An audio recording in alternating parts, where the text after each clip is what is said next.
Welcome to the Recovery Lab podcast. We're glad you were able to join us. Recovery Lab hopes to destigmatize addiction and normalize recovery. Our platform provides an avenue to share the many stories of those that have recovered from addiction, providing for the listener the most basic antidote to addiction. Hope.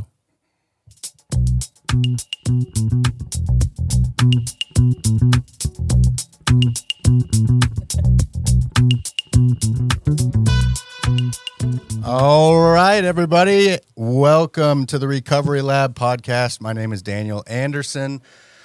Drew Hassin is feeling under the weather this morning, so he is going to be replaced by Stacy Leggett, who is a friend of the program. She works out at Defining Wellness, and she's doing some incredible things. So from us to you, thank you so much for joining us. Absolutely. We have a full studio. We have a full studio today. Lots of good stuff going on today. AnnaLyn Whitt, this is her second time to join us in the studio. The first time, my wife and I were at, where were we? Some couples retreat, and Drew did your episode by himself, and I remember we were listening to it live as we were driving home that Sunday, and it was a great episode. So thank you for coming back, and we're excited to see what you got for us today. Today you have a couple friends with you. You're not flying solo, so if you would go ahead and introduce your friends here, your colleagues, and let us know what's going on and what do we want to talk about today. I know you've got a mission, and our goal is to use the platform to be as helpful as possible. So we're grateful to you for bringing what you're passionate about. Oh my gosh, so grateful to be here, Daniel and Stacy. It's so nice to see you. Y'all, I am so excited to be here in a different role. Last time I was here, I was telling my story. And as I have maintained recovery, I have been able to, and fortunate enough to be able to give back a little bit and do that through my professional career. So I'll talk a little bit about who my company is and what we do in just a minute, but I want to introduce Logan Nalker. Logan, if you'll say just a couple of things about yourself. Logan is my program manager and one of my most precious and trusted colleagues, and she works on our two grants that are both rural communities opioid response grants, which are funded through the Human Resources and Services Administration, Health Resources and Services Administration, excuse me. We have since, in the past year, we have received about $1.3 million. Wow. To service rural communities in Mississippi. We're working mainly in Southwest Mississippi, and she'll talk about the counties. But we're doing that to form recovery communities where the data shows that we're lacking in that. Okay. And so we make data-driven decisions on this. And Logan is my program manager, so I'm going to let her introduce herself and talk about her passion. Hi, guys. Happy to be here today. My name is Logan Nalker, and I work on Dr. Whitt's team at the Mississippi Public Health Institute on the Health Systems and Practice team. Like Dr. Whitt said, I'm the program manager and work with Mr. Brian Kenner over here, who y'all meet in a second. But yeah, we have two HRSA grants, basically to build a recovery community in 8 Southwest Mississippi counties that have been identified as places where we have a lot of accidental overdose deaths. Last year, there were over 780 accidental overdose deaths in Mississippi.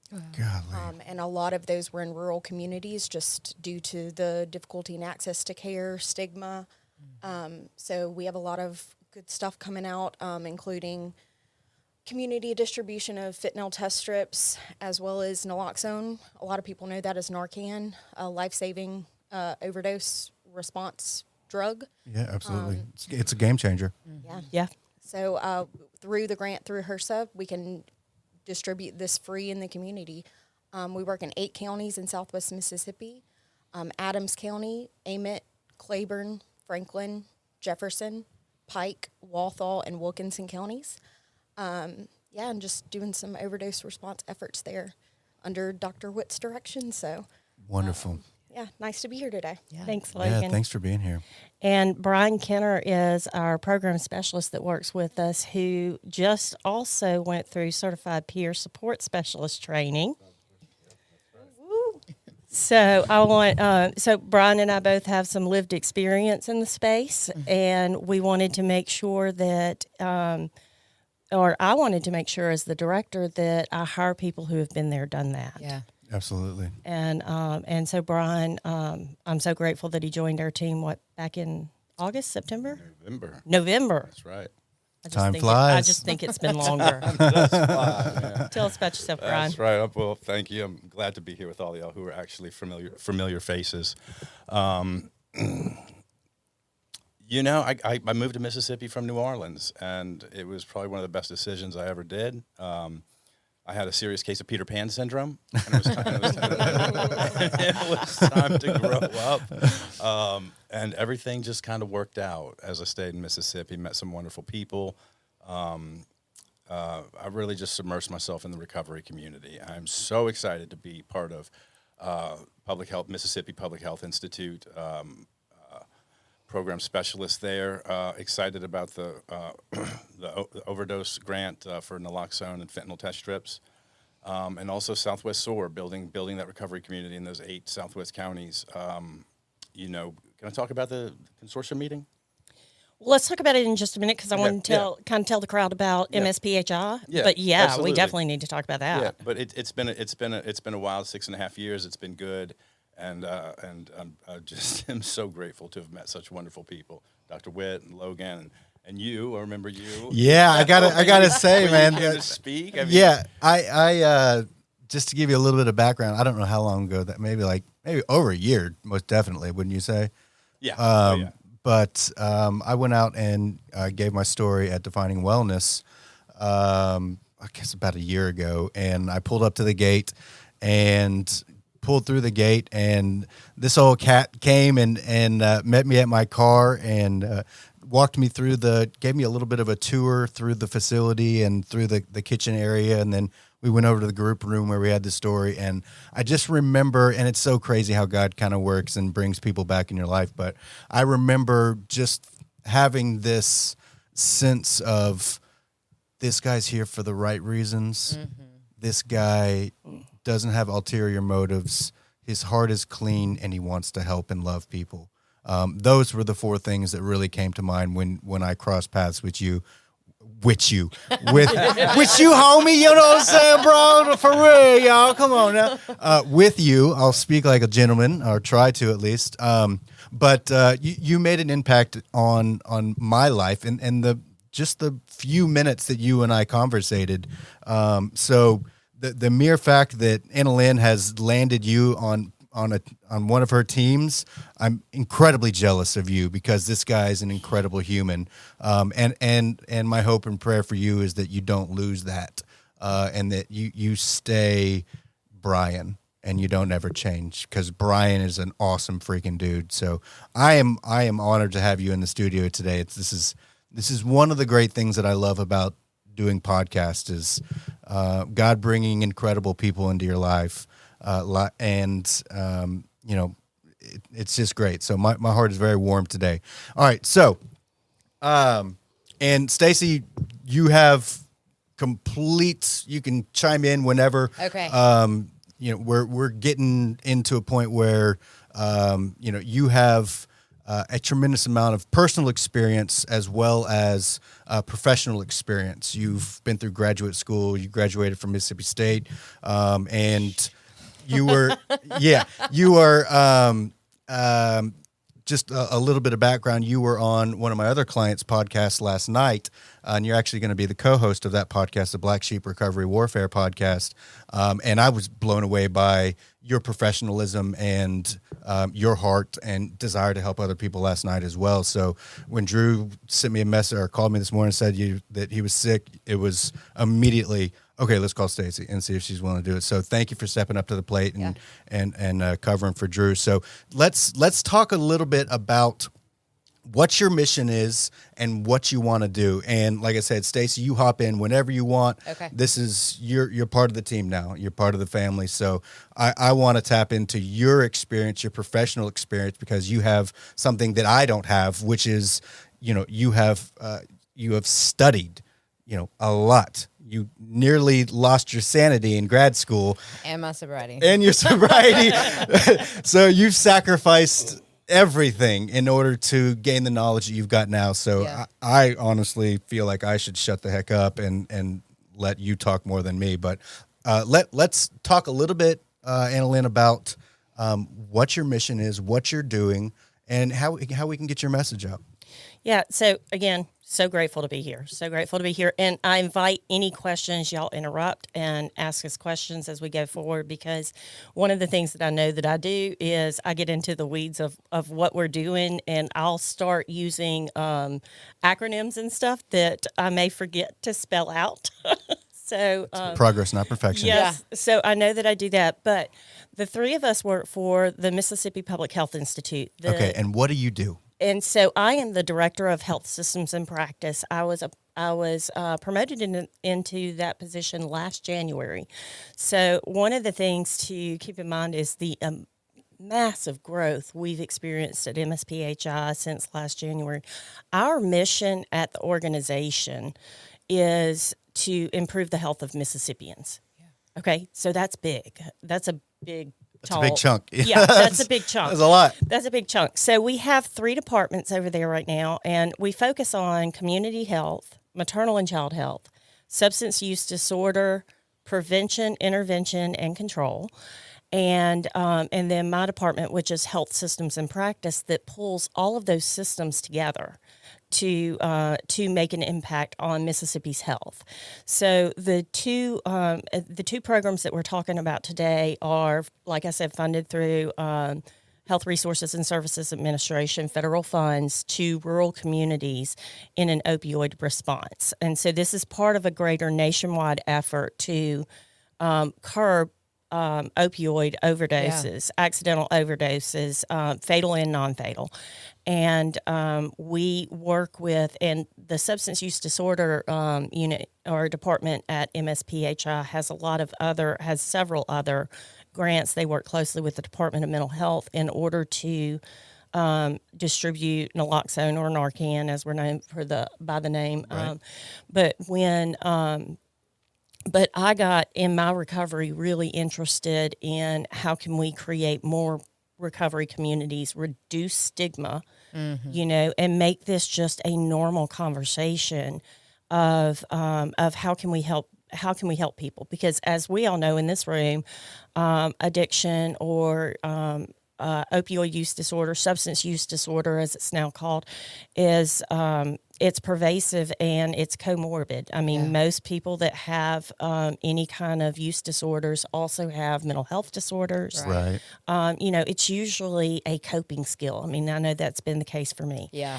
And that it's a coping skill. So what we set forth at MSPHI to do was look for funding that we can expand recovery communities in Mississippi and really develop that mission of stigma reduction. Let's normalize the conversation, and let's offer people hope, to not die. Yeah. And it really, I know that sounds dramatic, but that's really what our mission is. And so many people don't necessarily understand Narcan distribution as a life-saving technique. It's often, people are resistant to it because of the stigma of it may enable other drug use. Yeah. But really what it does is it enables breathing. Right. I'm so grateful that you said that, Because, I mean, I can remember the first time that I heard about Narcan, and that was the response that I had. I was like, oh, we're just going to be okay with people slamming drugs now. And then, like, through, you know, my experience as a sober person working in treatment centers and all that, I was like, okay, wait a second. I was like, this is, if we can keep people alive long enough until it finally snaps, they finally gain some understanding, some willingness. I mean, why aren't we doing that? Right. And I think, let me just jump in here.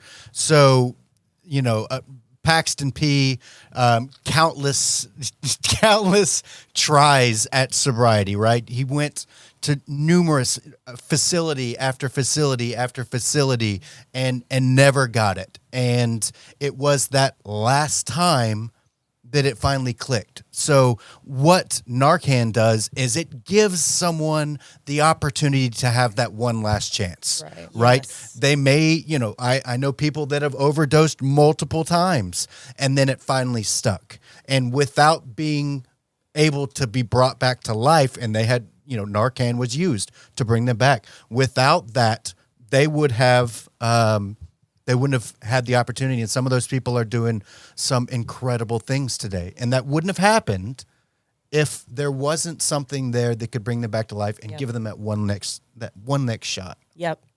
And so that's, you know, that's where our passion is. That's where our mission is with these couple of programs. And we're just making a small difference. But if that small difference can save a life, our return on investment is already there. Bingo. Yeah. You know, because there are so many of us that have lived experience that all we needed was that one more chance for Right. it to click and for it to really just grab on.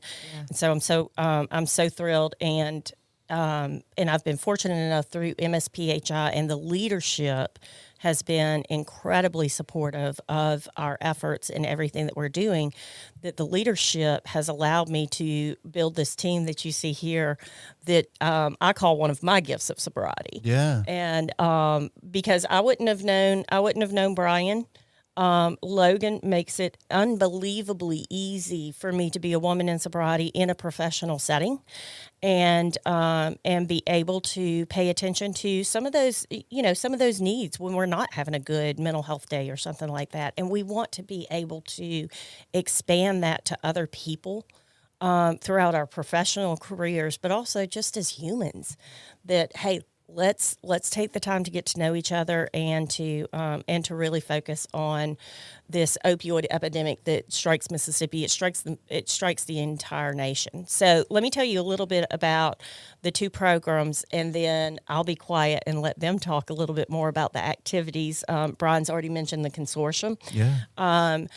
One of the things, as a grant-funded program, we have certain requirements we have to meet, right? One of those is have a group of community members that really want to solve this problem here in Mississippi. And we have found that in the Southwest Mississippi area, mainly centered around Natchez and surrounding areas, but we have found unbelievable support from the drug courts, the intervention courts, and the judges there. They truly want these people to heal. Yeah. And so not only have they embraced us as a program and as a source of help, funding help for them, they've also embraced us as subject matter experts and as people that can bring in the resources that their participants need so that they can maintain their recovery. And so our Southwest SWOAR program is Southwest Mississippi Substance and Opioid Action Response Program, and is what we call it. And that's to build the community of recovery. We've had a lot of changes since we first started about a year and a half ago. We're in year 2 now. We're experiencing some growth with our consortium. For instance, when the mental health counties changed in that area, we had to kind of pull back because we were working with the alcohol and drug director at mental health in the region, and we had to kind of pull back because they were going through some organizational changes that we had no no control over. Basically, Sure. they didn't have control over it, and so we approached the intervention courts and said, we can work with your participants. And we can work with you to help build communities of recovery. We do focus on women and their families. So it's female focused. Again, that comes from the data showing that there was fewer resources for females than there were for males. And that's pretty standard throughout the nation. Can you give an example of where that data came from? Yeah, so in Mississippi, we pull the data from the Mississippi Bureau of Narcotics. Okay. Keeps a running data log of who has accidentally overdosed and the fatal overdoses. We don't have a good handle on the non-fatal overdoses. Right. But we also know that there are, for instance, there are only two recovery programs or treatment programs that allow women to bring their children in in the state, and neither one of those are located in Southwest Mississippi, and so we know that there is a dearth of resources for the females. But the reason we wrote in families is because we also know that this is a family issue. You know, you can't go back into the same environment when you're working on recovery if your partner's using too. So we wanted to make sure that we could address the family issue as well. And so we've done some really cool things like put an e-recovery platform in place, which is, and I'll let Logan and Brian talk a little bit more about the e-recovery platform, but we all know we have therapy once a week. We may have IOP once or twice or 3 times a week, but it's not every day, all day. We wanted to make sure that the participants had 24/7 access to peer support and recovery. And we do have that through AA meetings that are Zoom and things like that. There are things like that, but this is more personalized. Sure. It's almost like a social media platform where you can go into a chat room and get support from a group, or you can directly connect with a peer support specialist. Right. And so, Logan, I'd love for you to tell them a little bit more about the e-recovery support that we have there. Sure. So we are working with the Adams County Drug Court, their intervention court, to promote our e-recovery platform. It's an online app-based place where you can go to AA meetings and kind of, like Dr. Whitt said, fill that gap between the time where you're in a meeting or you have support, or you can go to sorry, I'm learning the microphone. No, you're good. You're good. But yeah, just bridging the gap, check in every day, post if you're, not having a good day, and just reach out to certified peer support specialists are also on the app and can respond to anyone who's having a bad day or has a question or who needs a linkage to services. So that's one of the many services that we're providing to people who need it in our community. Yeah, I think that maybe the largest thing that you guys are up against is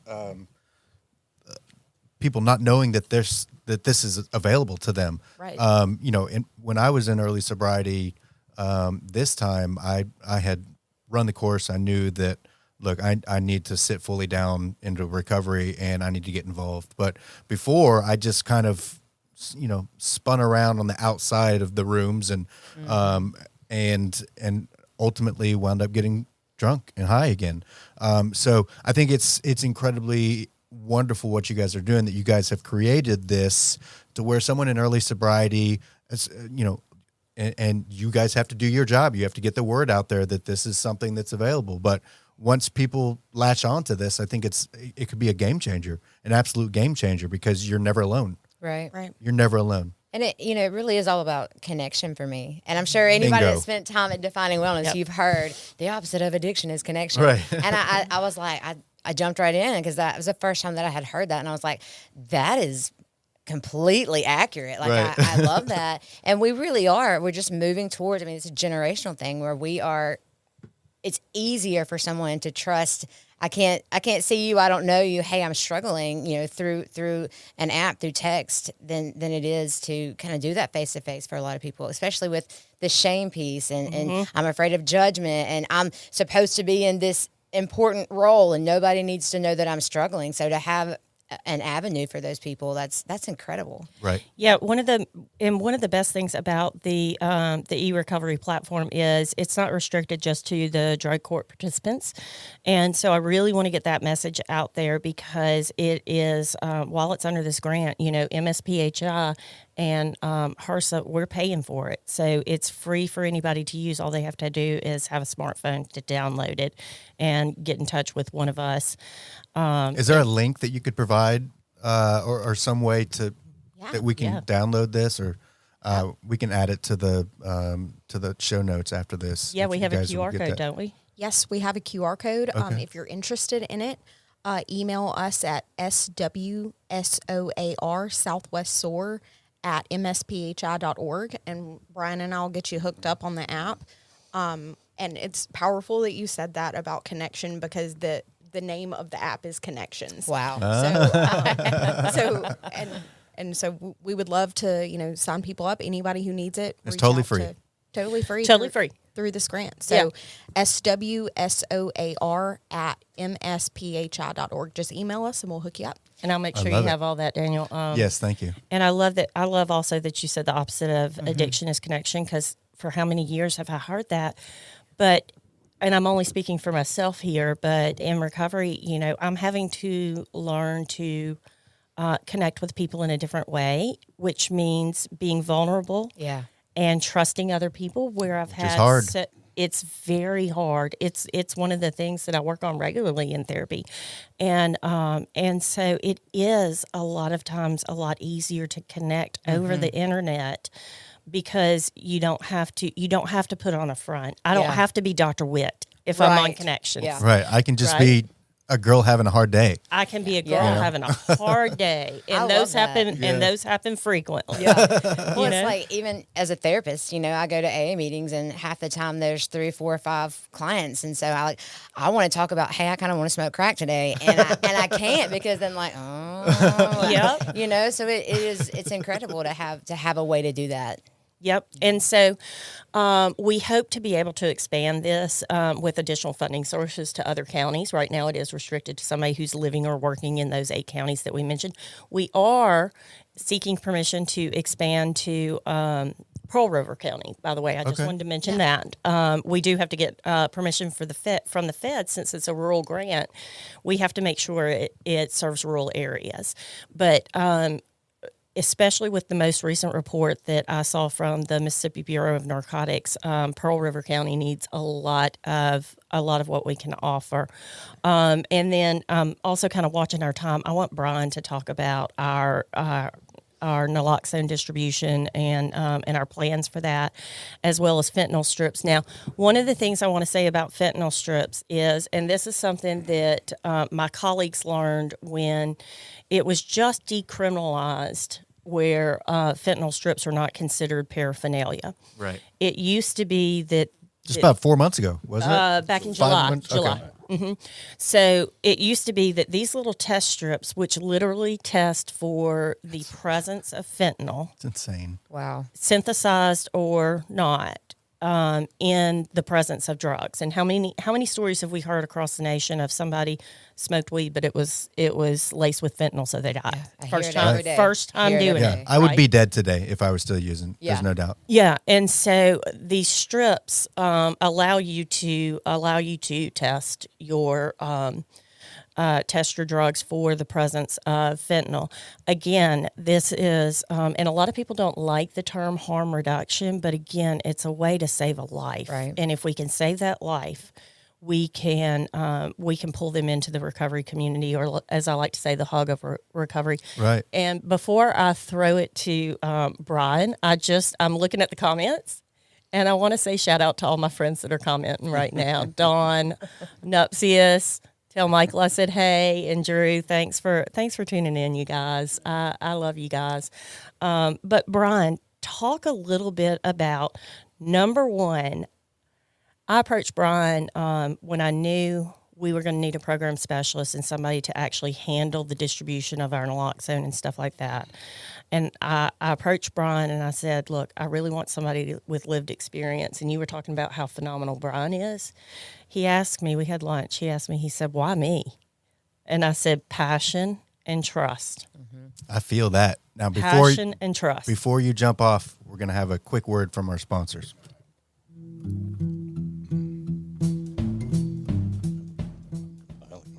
Are you ready to launch your podcast with ease?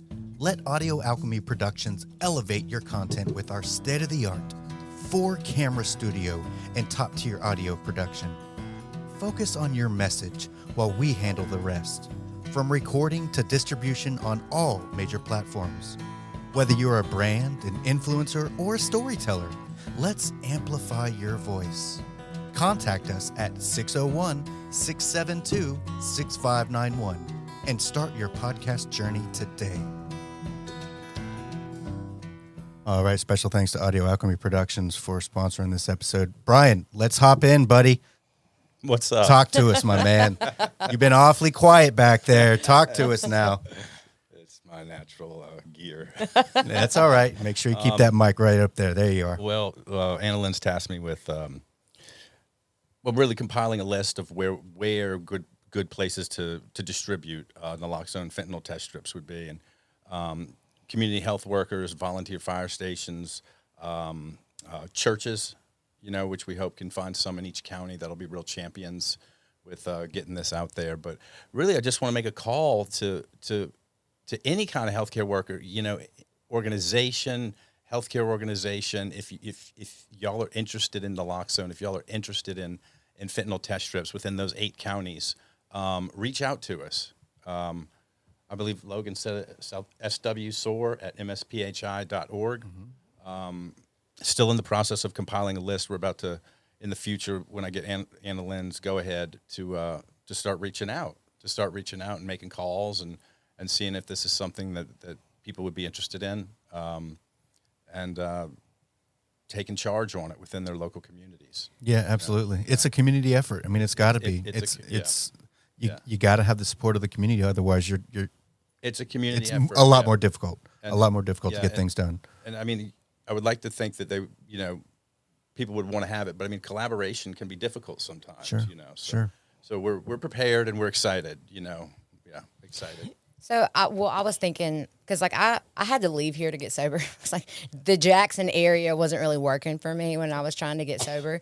And so I ended up in Columbus and was working at a treatment center there. And so they would, I guess maybe once or twice a year, we would get these big boxes of Narcan, and we would literally just take a picture of it and put a sign on it that said free Narcan. And people, you didn't even have to say anything. It was completely anonymous. It was just there for whoever to take it that wanted it. And people grabbed it up. And so they've continued to do that every year. And I think it's just a great idea, because it's some people, I don't want to see anybody. Right. I don't want people to know that I'm grabbing this. But Yep. And we want to be able to put Narcan in bars, in AA meetings and NA meetings, and Brian has done amazing research around what's there in the counties, and he's been incredibly innovative in where we can go. So he was talking healthcare professionals and things like that, but we have a lot of opportunity to really just dig into getting into the community to do so.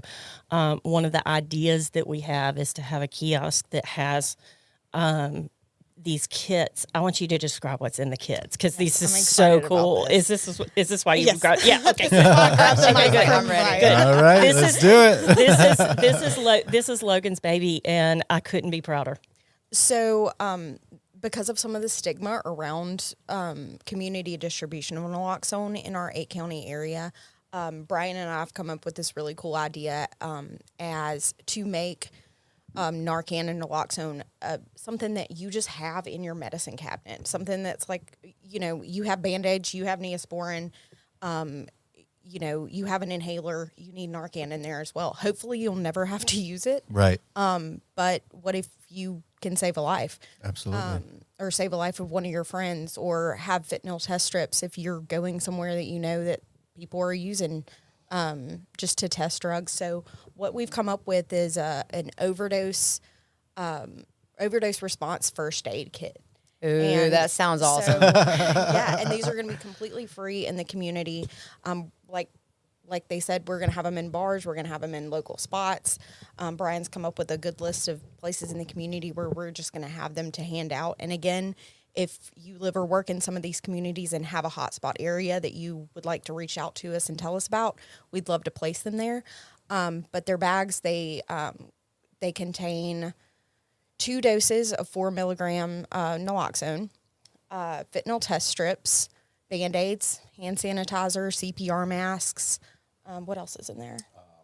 Medication disposal Medication kits. disposal bags. So if you or someone that you know or live with have, medication that's expired, medication you're not taking anymore, these are bags that you can simply put the pills in, fill them up with water, and throw it away. And it's a safe disposal. It doesn't get in the water system. Yeah. So just, some tools for your toolkit, for your first aid kit.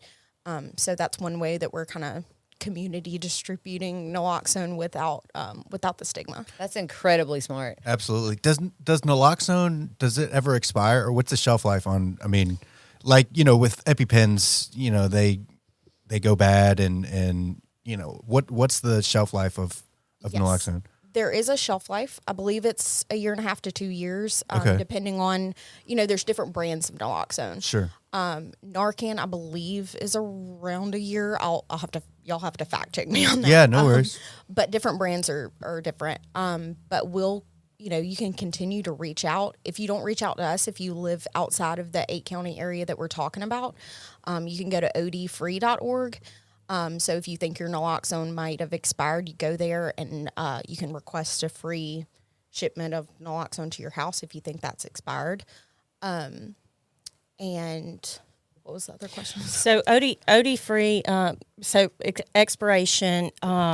Typically, the naloxone is still good for 6 months after the expiration date. Okay. Now, one thing about Narcan is that don't keep it in your car.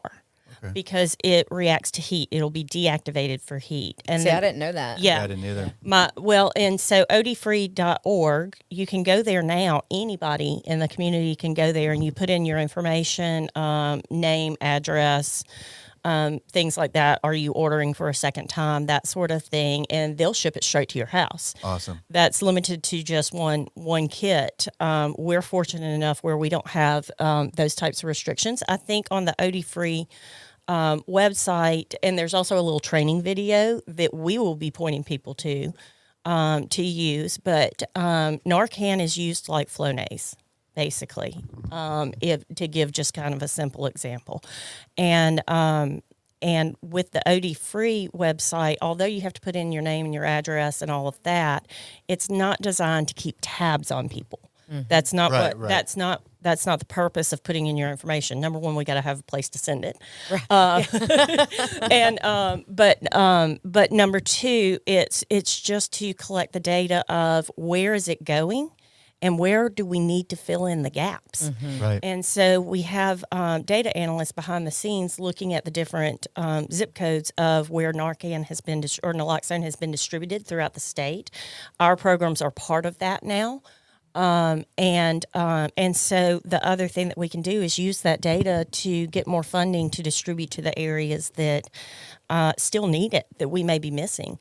And so that's really cool about how we are collaborating with other funding sources and other organizations, the State Department of Health, Department of Mental Health, the Attorney General's office. Who am I missing? I'm missing probably several more. But anyway, we and we're coordinating those efforts so that we can make the biggest impact statewide. And that's what's really cool about these programs. That's what, aside from us promoting our program, we have 500 kits that we will be assembling and taking to our consortium meeting on January 25th.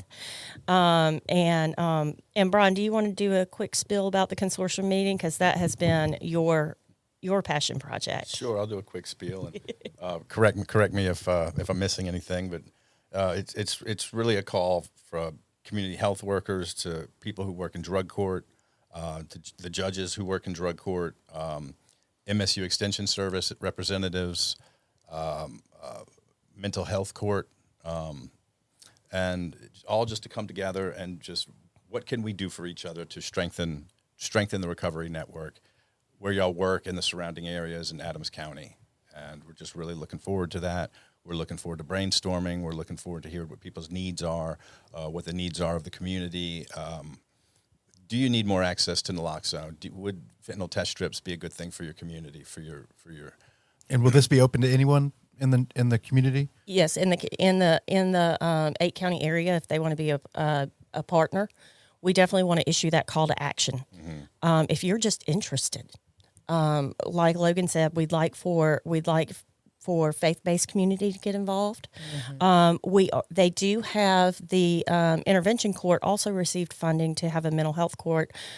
Jackson received funding for this also, and that if there's not, if somebody comes to court because of a domestic violence situation or a drug situation or something like that, but it's discovered through the assessments that they really need some mental health help, that's what the mental health court is for, and the judges are for that. So, and so we're partnering with them. We also, one of the things that has been powerful to me is to see the court coordinators and the judges say, we really want to get family court involved in this.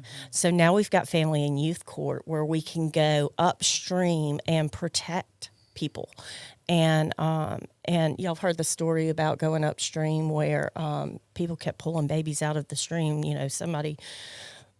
A baby would float down the stream, and one person finally gets up and starts walking upstream. And they said, "Where are you going? We've got all these babies we've got to pull out of the river."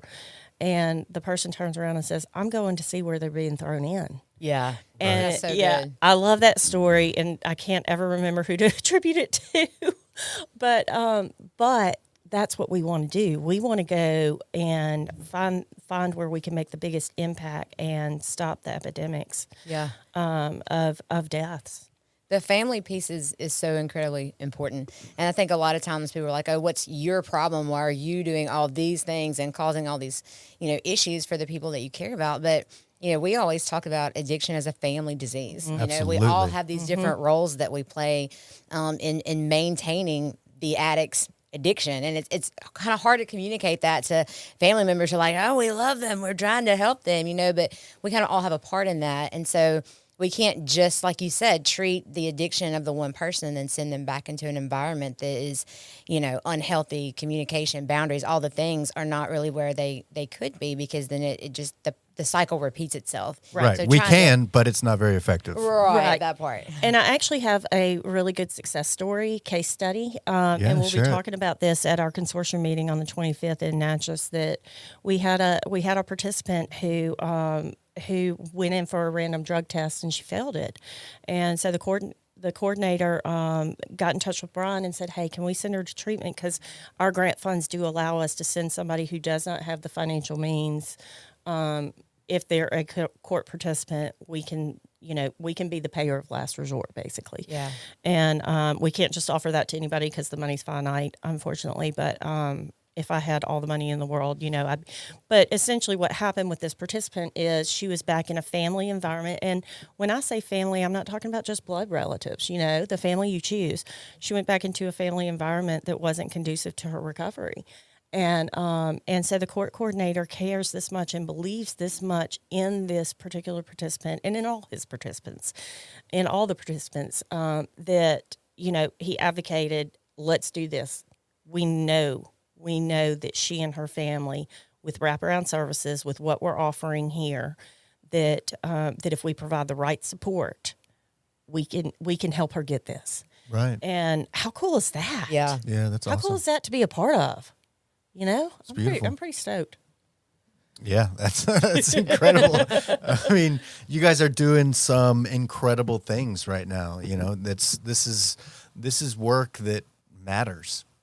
This is work that needs to be done, and not everyone is willing to step up to the plate and make some things happen. And you guys are kind of grabbing things by the neck and saying, no, this is something that needs to be done.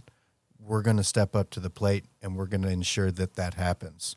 I think the stigma that you mentioned is something that, a lot of people in the recovery world struggle with a great deal. A lot of normal people they look at someone who overdosed, and I just try to put myself in their shoes. They're thinking, well, this guy's, he's had lots of opportunities to get sober, and he relapsed again, and he died and was forced to come back to life. Like, maybe, that guy's destined to die, and they just kind of write him off. Like, this is just a drug addict. That's it. Just a drug addict. They're just a number. They're going to die anyways. But what you guys are doing, you guys are saying, hey, wait, hold on just a second. Yes, that person relapsed. And we kind of touched on this at the beginning of the episode. Yes, this person has relapsed time and time again. Yes, this person has overdosed time and time again. Yes, this person has had to come brought back to life, right? And that 6th, 7th, 8th time, that might be the time. And that person turns into one of you 3 or one of you 4 individuals in here that are, you reach the bottom, you realize that something had to be done, you got sober yourself, and then you decided, you know what, there are things that need to get done. I'm going to step up to the plate, and I'm going to do those things. So my heart goes out to all of you guys for stepping up to the plate and doing the hard work to ensure that people can gain access to help, and that stigma of he's just a drug addict. Yeah, well, you know what? He's just a drug addict that is right around the corner from getting sober, turning his life around, and doing incredible things in this world. Incredible things. And those people, oftentimes, those same people, when somebody has turned their life around and they're doing great, those people are going to be their biggest advocate, and they're going to praise him, and, oh, look, he's so great, he's doing wonderful things, and they're going to go and tell everybody at their church, oh, he's so wonderful. But 6 months ago, when that person was just some junkie down on the, underneath the bridge, the whole story was different. So what you guys are doing is you guys are giving individuals the opportunity to have that experience, to come back to life, and to give this thing one more shot. I want to give some perspective there too, because those are my clients, the ones that have been to 12, 13, 14. I have like 17 treatment centers, and for all intents and purposes, the world has absolutely said like, oh, well, we don't know, and I watch them bawl their eyes out and scream, and they hate themselves. They literally hate themselves. Oh, yeah. And so the very last thing that they need is for society to be like, well, you're, because they're like, oh, okay, I really am worthless. And so, and they believe that. They do. I believed it. I believed it. Absolutely. I think we can all agree upon that. you know? So yeah, you're absolutely right. And shame is our biggest enemy. I can't speak for everyone. Shame is my biggest enemy. And you guys are working really hard to get through that. Beyond hope. Mm-hmm. Yeah, absolutely. Absolutely. Well, we're getting relatively close to the top. How can people get involved? How can our listeners and viewers get involved and join the cause and wrap their arms around you guys and what you guys are doing to ensure that you get to do the best possible work that you can do? Well, we definitely have a call to action. So tell us a little bit about that. Yes. So our call to action for this specific project is for anyone in our 8-county area, and I'll go through the counties one more time for you guys. Southwest Mississippi, Adams County, Amite, Franklin, Jefferson, Claiborne, Pike, Walthall, and Wilkinson. For anybody in those counties who live there, work there, and are interested in receiving our opioid overdose response kits, or naloxone, otherwise known as Narcan, reach out to us at southwestswar@msphi.org, SWSOAR@msphi.org. Send us an email, and Brian and I will hook you up with some Narcan and fentanyl test strips. If you're outside, Free of charge. If you work in that area, know of any hot spots or any, restaurants, local bars, places where the community is, and you are willing to let us, bring a box up there for you to give out free of charge. Let us know. For anyone else throughout Mississippi who aren't in those 8 counties, if you would like some naloxone, go to odfree.org and request a free kit. And just everyone stay informed. We talked at the top of the episode about there were almost 800 overdose deaths. From, Just this year alone. From All last preventable. year. All preventable. Yeah. So, naloxone can save a life, and we just want to get the word out there about that. Yeah. And every life matters. Every life. Truly. Every life matters. Truly. And then Go ahead, Brian. go ahead. You touched on it, AnnaLyn, you touched on it, that Narcan can save your life. Fentanyl test strips can save your life. Recovery will save your life. It took a few times for me to as you say, Join the club, brother. turn that corner, but yeah, so that's it. My head is bloodied from all the times I hit it against the wall with good intentions. I'm going to do it this time. I didn't do it this time, Awesome. And then I think the final call to action would be, if you are someone out there that wants to fund something like this, Yeah, tap into that. definitely reach out to us at SWOAR at msphi.org because we can definitely make this bigger. Yeah. I mean, the sky's the limit, right? Right. I mean, and also, are there people doing what you're doing in the Southwest up here in the central Mississippi and North Mississippi? Yes, and we all have our funding sources are different, so we all have different requirements. Okay. For example, the AG's office, like I was talking about earlier, they have a program that is designed to reach out to all of the colleges that are in the Institutes of Higher Learning, and theirs is One Pill Can Kill, is their program, and so they have the ability to do mass distribution in the colleges across the state. odfree.org has the ability to train first responders, and that's a liberal definition of first responders. Anybody that may come across somebody that has overdosed becomes a first responder at that point. So it's not just your EMTs or your ERs. At that point, it can be social workers, it can be therapists, it can be anybody. So there's lots of opportunity, and we wanted to make sure we could get the word out, not just about our area, but everybody else's too. And we love to give out information, and we also have tons of trainings that surround these topics as part of what we do at the Mississippi Public Health Institute. So any of that we would love to share with the community, and just wrap our arms around our communities for recovery. Yeah.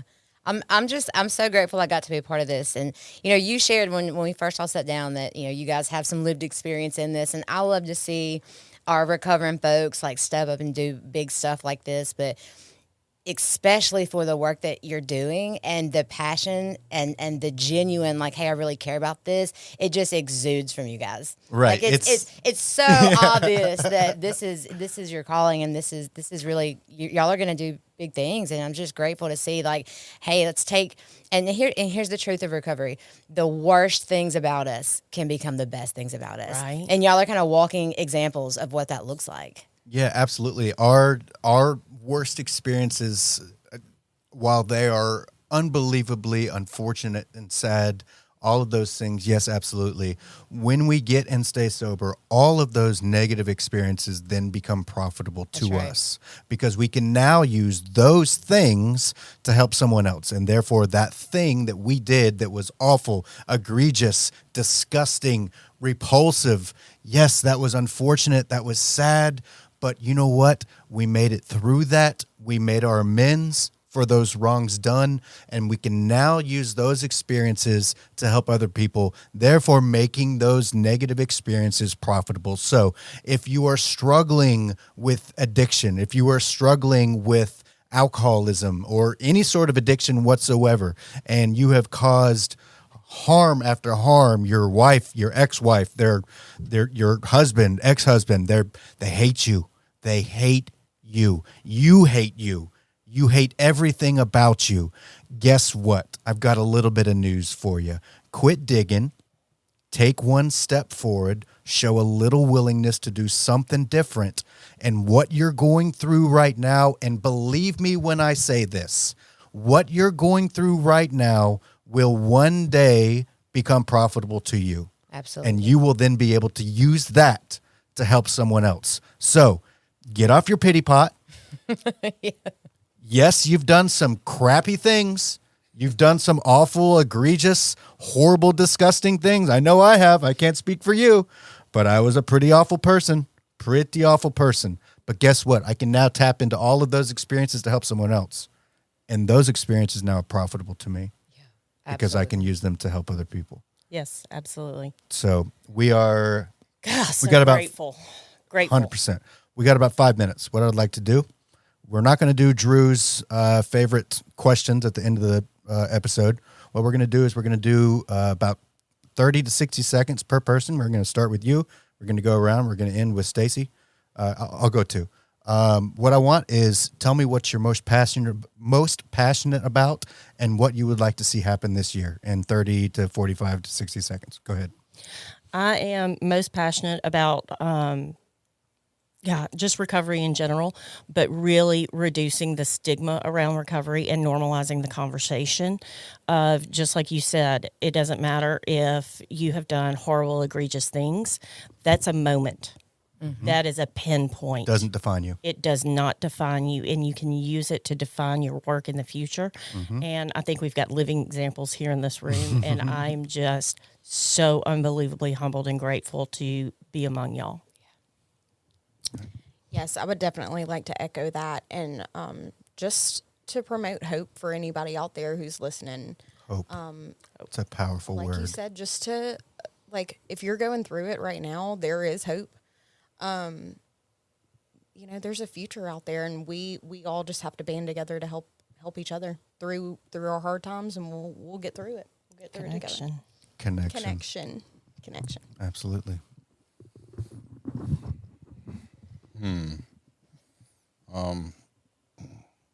I'd like to see numbers go down in Mississippi for overdoses. Mm-hmm. Of course, that's what I'd like to see, but I'd like to encourage people, just like I have to encourage myself a lot, to reframe my regrets, as lessons regarding how to do things in the future, rather than verdicts about how wrong I might have been. To reframe in a positive light, and to, as my sponsor says, to keep leaning forward. Absolutely. No matter how many times you stumble, just keep leaning forward, stumbling forward, walking forward, and sometimes running forward. Absolutely. Whatever it is, I love it. Thank you. For me, and this kind of came up, so I'm grateful to ask this question, and I wanted to ask you more about faith-based communities, but since we're out of time, but I would really like to see to bridge the gap between AA and faith-based communities, because I think that divide there keeps some people from going deeper in their relationship with God, and then some other people never knowing about some of those basics that we talk about in AA, the allergy phenomenon, the obsession, all those things. And I one of the things I always talk about is that I had to have both, and so I don't exactly know what that looks like yet, and so maybe this is the beginning of that. But I would like to see that divide and that wall crumble. I love it. I love that. It's beautiful. All right, and for me, I would say what I'm most passionate about is helping others form connections. Connection is, like we said, at the beginning of this episode, connection is the opposite of addiction. And I love helping people form connections more than anything in this world. So I want to continue to do that. And I want to see, eventually I would love to see, like Stacy was talking about, the walls between faith-based and all paths to recovery just being broken down completely. What works for you when you're ready to stop, great. What works for you when you're ready to stop, great. We're all on the same path. We're trying to lean forward, as Brian said. We're leaning forward, and the way that we lean forward may be different for everyone, and that's okay. That's completely okay. Your way is not better than my way. My way is not better than your way. We're all just leaning forward, right? Yep. That's all we're doing. So, ladies and gentlemen, thank you so much. AnnaLyn, we'll have to get you guys back. We'll get you back in 6-8 months or so to see how things are going. Stacy, thank you so much for filling in for Drew. Massive. You completely made this episode, so thank you. Crushed it. Yeah, absolutely. And ladies and gentlemen, thank you so much for joining us and sticking around. And please like and follow. And we're going to be releasing TikTok clips and Facebook clips. So go to do your thing on the socials, support us, and help make sure that we can continue to normalize recovery. My name is Daniel Anderson, and we are grateful to all of you for joining us today.